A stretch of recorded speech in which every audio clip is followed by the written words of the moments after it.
rêve pour l'Hérault, c'est qu'on arrive à sortir de cette histoire et si en plus on peut y mettre de la couleur et des fleurs, j'en serais ravi. Qu'on puisse continuer à être accompagné dans les projets dans le département de l'Hérault. Moi, ce que j'aimerais, c'est que les gens fassent plus attention à ce qui les entoure. De devenir le département modèle pour la prévention en santé. Un peu moins de développement personnel et un peu plus de projets collectifs, moins de crise sanitaire et plus de crise de rire. Je vous souhaite à toutes et tous de pouvoir reprendre vos projets comme avant, et en particulier les voyages. Mon rêve pour l'Hérault en 2021, c'est que vous puissiez vivre cette année en toute sérénité. Nous serons toujours présents, toujours partants.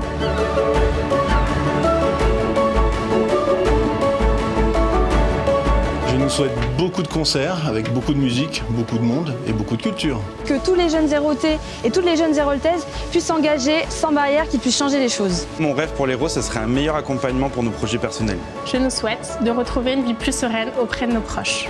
Pouvoir profiter de notre département ainsi que nos belles plages. Moi, mon rêve pour l'Hérault, c'est le partage, retrouver le partage, car nous sommes des gens d'extérieur, on aime sortir, on aime voir, on aime s'amuser. À tous les Héraultais pour 2021, une grosse année sportive, j'espère. Moi, mon rêve pour l'Hérault, en 2021, ce serait que chaque Héraultais puisse continuer à cultiver ses rêves. On puisse se retrouver dans les lieux de vie, dans les bars, les restaurants, les places de la ville. Ce que je nous souhaite en 2021, c'est retrouver une vie normale.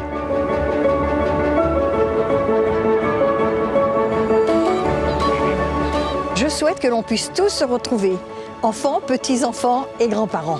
Retrouver plus de culture car elle est essentielle, elle permet de s'évader, de se construire, de rêver et de retrouver plus de fou rire. Une plus grande synergie encore entre les petites structures comme moi, auto-entrepreneurs, et les structures déjà importantes et reconnues du département. Je souhaite qu'en 2021, la culture soit de nouveau à l'honneur et que les cinémas et les théâtres rouvrent. Bonne année à toutes et à tous. Joyeuse année 2021.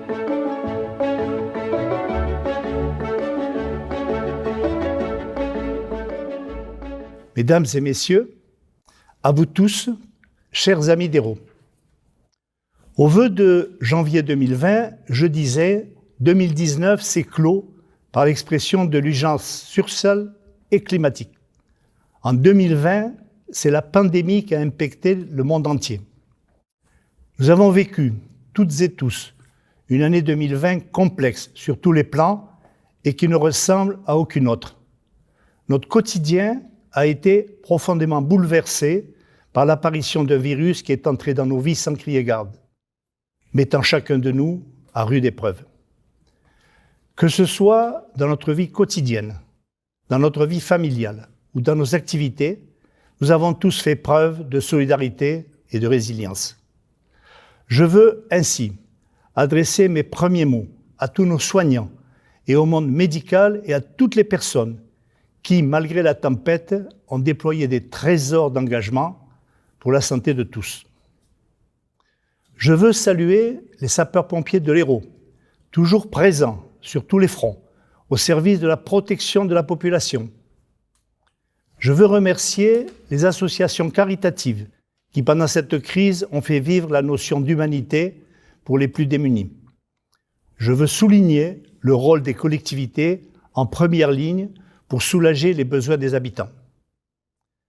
Je veux adresser une mention particulière aux acteurs économiques qui, au-delà des difficultés, ont su maintenir l'activité première sur le territoire.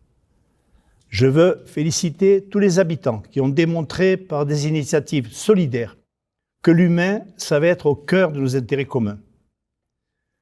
Le chemin est encore long et difficile pour sortir de cette crise sanitaire, mais la lumière est au bout et nous devons garder l'espoir. Nous en sortirons grâce à nos actes, en se protégeant et en protégeant les autres, mais aussi grâce aux perspectives de la science. Nous devons garder confiance tout en étant responsables, chacun à notre niveau.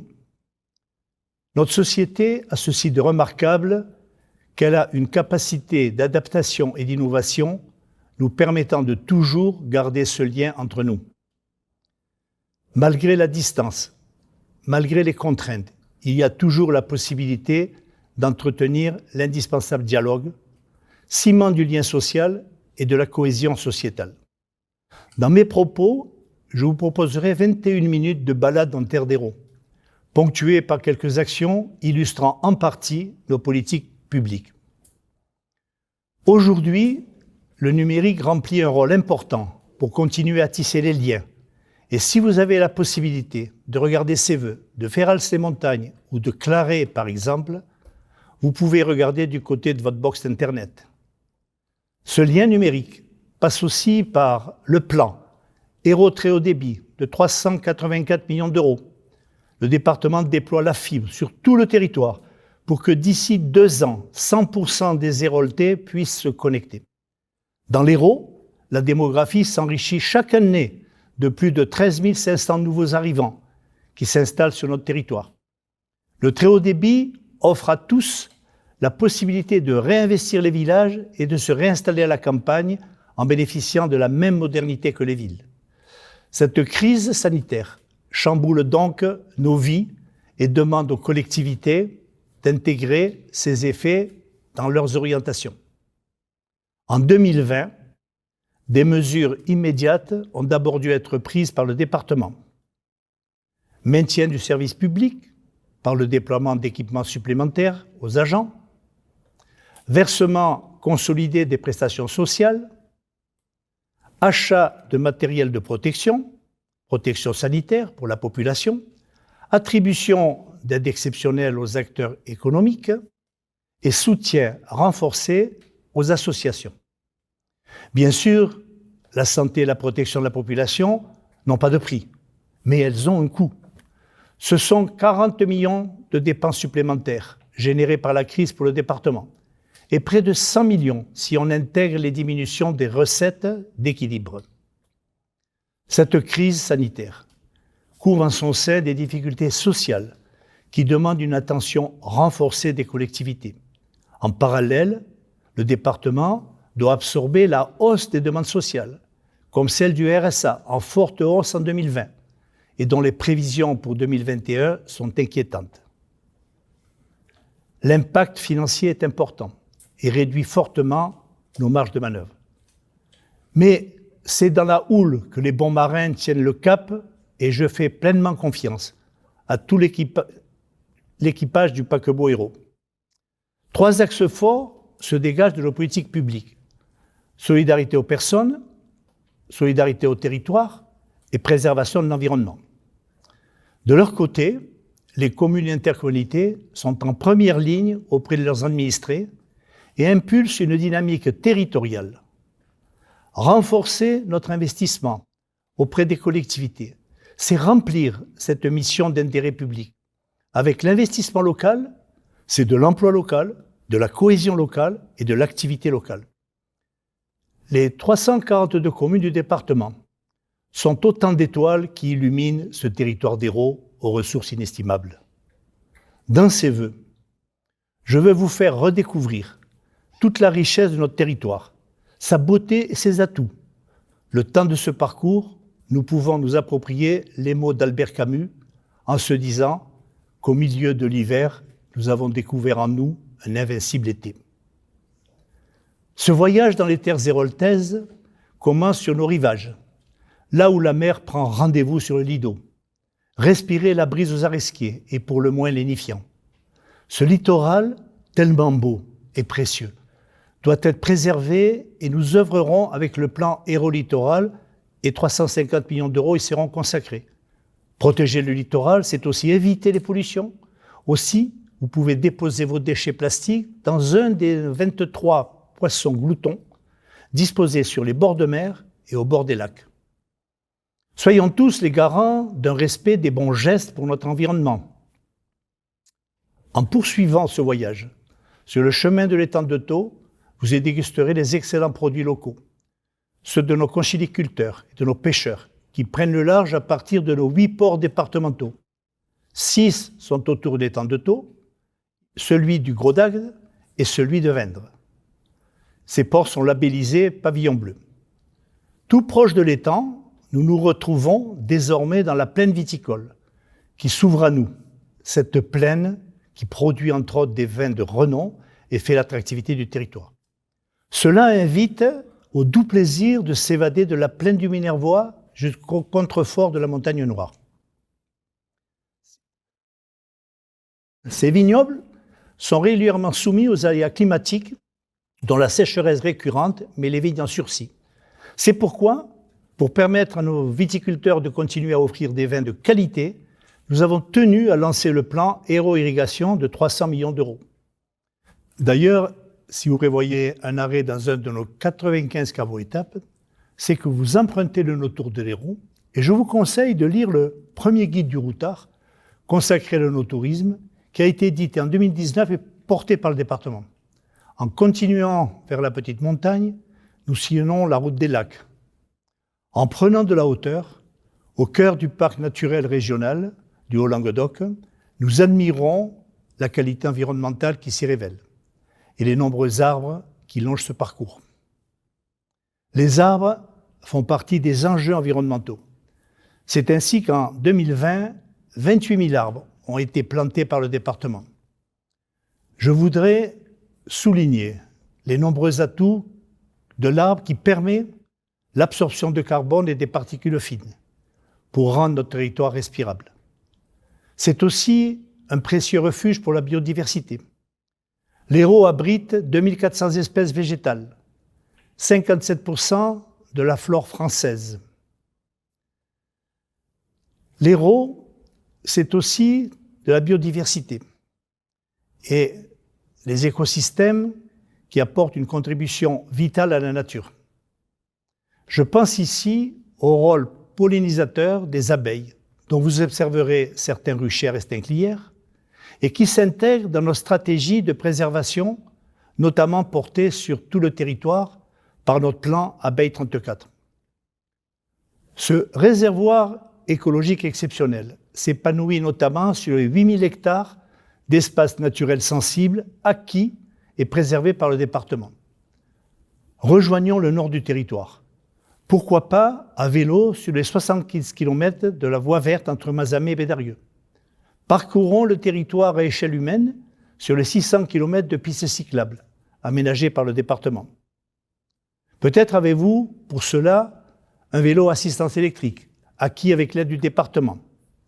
Et arrêtons-nous un week-end dans les grands sites de France pour apprécier le lac du Salagou, le cirque de Mourez, le canal du Midi, la cité de Minerve et les gorges de la Cesse, les gorges de l'Hérault à Saint-Guilhem-le-Désert et le cirque de Navacelles, qui font partie des 5 opérations grands sites de France en préservant la nature et renforçant l'Hérault comme première destination touristique d'Occitanie et 4e destination au niveau national. À vélo ou en randonnée, le pic Saint-Loup, que nous abordons maintenant, est un lieu idéal. Cette année, le sentier de grande randonnée a été élu GR préféré des Français. Il fait partie de cette fierté, au même titre que les 2300 km de pistes départementales de randonnée. En prenant la direction du domaine départemental de Restinclières, vous passerez certainement par la route durable de Saint-Mathieu-de-Tréviers. Cette expérimentation que nous menons pour remplacer le goudron par du liant végétal est très prometteuse pour le réseau routier de 4600 km que nous gérons. Ce domaine départemental de Restinclières abrite la Maison de l'Environnement et s'anime tout au long de l'année avec des événements d'éducation à l'environnement, des expositions, et sert aussi pour la science au service de l'environnement, notamment en étant lieu expérimental pour l'agriculture raisonnée. Vous pourrez apprécier ses jardins et son parc propice au VTT, à la marche et à la détente, dans un domaine à la nature préservée. Ce maillage des 21 domaines départementaux ouverts au public poursuit sa route vers le château d'eau à Montpellier. Cette ancienne folie montpelliéraine foisonne d'initiatives culturelles et de festivals de renom. Arabesque, Printemps des comédiens et Folie d'eau. Ces 3 festivals sont financés par le département et symbolisent nos liens avec la métropole et les rayonnements culturels sur tout le territoire d'Hérault. Si vous appréciez nos domaines départementaux et que vous aimez le sport, faites une halte au domaine départemental de Bessy, dans le centre d'Hérault, près de Montagnac. Espace dédié au sport, de nature, de loisirs, vous y croiserez régulièrement la présence d'Hérosport. Hérosport, créé par Gérard Sommade, a fêté ses 40 ans en 2020. Hérosport, c'est 110 agents qui ont effectué 36 000 journées d'animation dans les 288 communes. Plus à l'ouest, dans le Biterrois, autre domaine départemental, à la sortie ouest de l'autoroute A9, vous découvrirez le domaine de Baissan, désormais baptisé la Seine de Baissan. Ce site s'est enrichi d'un nouveau théâtre Michel Galabru et d'un amphithéâtre Claude Nougaro. Vous découvrirez en famille le plus grand parc de jeux d'enfants du département, le parc Hérault-Patapon, qui fait le bonheur des enfants, mais aussi le parcours sportif Myriam Nicole, qui est très fréquenté. Prochainement, sur Baissan, ce sont 29 hectares qui seront aménagés en jardin de la Méditerranée, avec notamment le pavillon de tous les vins de l'Hérault. Au carrefour de la Méditerranée, au cœur du Biterrois, ce nouvel écrin qui magnifie le culturel et le cultural saura vous offrir des moments d'évasion, si importants en cette période. L'Hérault est un territoire vivant, riche et qui a tant à offrir. Il ne serait pas dynamique sans la richesse humaine d'une population grandissante. Dans notre mission de solidarité aux personnes, notre rôle est d'accompagner la population dans les moments de rupture ou de tension. Si vous habitez un des villages et qu'il est difficile de vous déplacer pour une consultation de votre enfant qui a moins de 6 ans, le bus de la PMI s'arrête sur la place du village pour vous accueillir avec un médecin, une puéricultrice, une sage-femme. Si vous résidez au cœur d'une petite ville, vous trouverez notre service départemental des solidarités avec des agents à votre écoute pour prendre en considération les difficultés auxquelles vous devez faire face.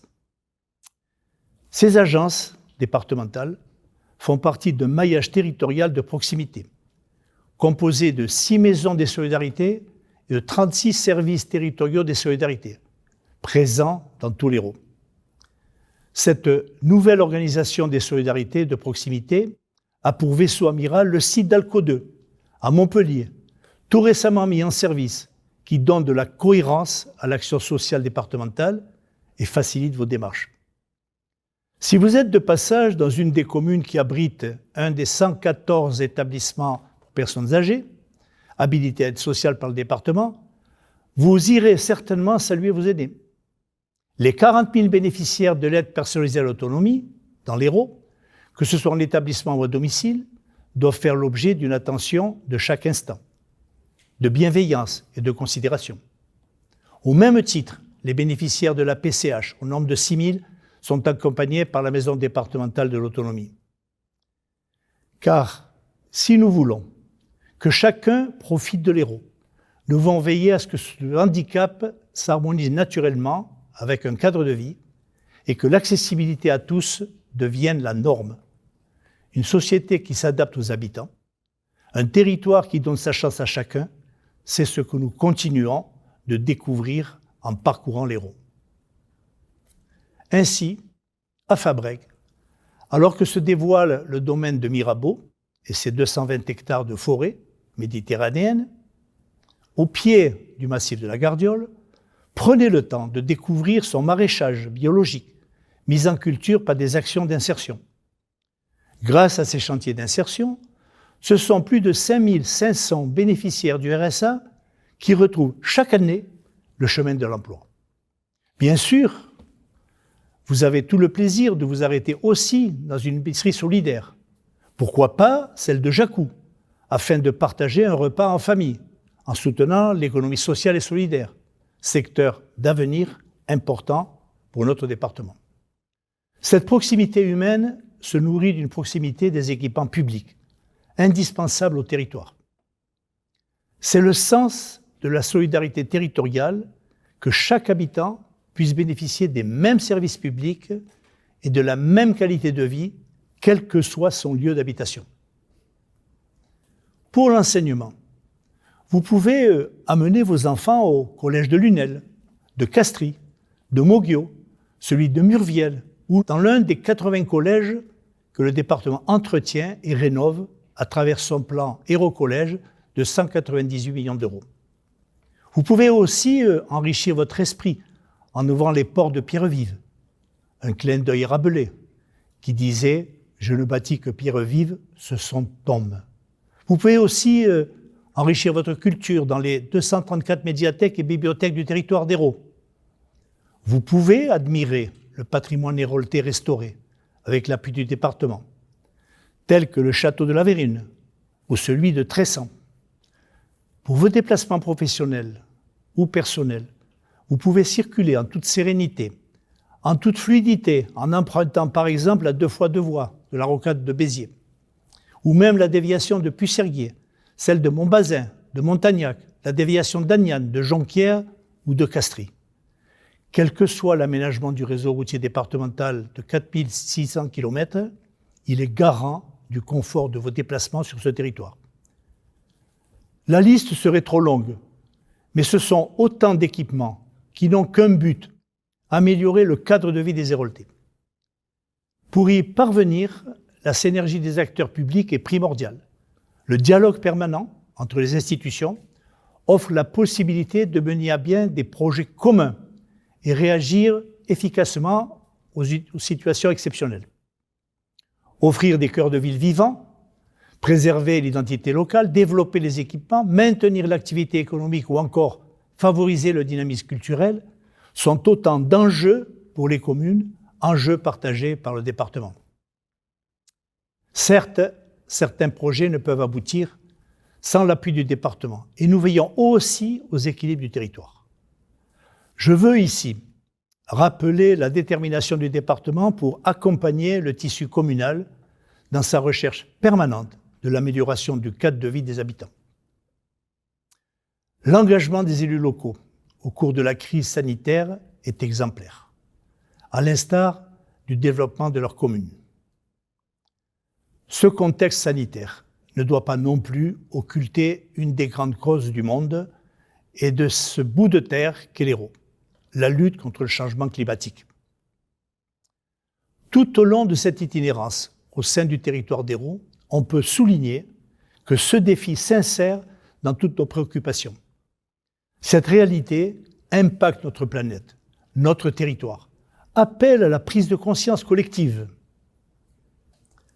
Les relevés climatologiques sur l'Hérault, et publiés par notre observatoire départemental, sont à eux seuls saisissants. Nous avons connu, en 2019, le record national de température en enregistrant sur l'une de nos stations 46 degrés le 28 juin à Vérargues. Nous étions à ce moment dans la 4e année la plus chaude depuis 1950 pour notre territoire, s'inscrivant dans une tendance mondiale de réchauffement climatique. Cette évolution climatique se caractérise par un dérèglement des phénomènes météo, qui montent en puissance à une vitesse inquiétante. Inondations, épisodes cévenols, neige, sécheresse ou canicule, l'Hérault n'est pas épargné. Tous les indicateurs clignotent en rouge. Pourtant, nous pouvons encore agir et agir dès maintenant. C'est tout le sens du message que je souhaite vous adresser.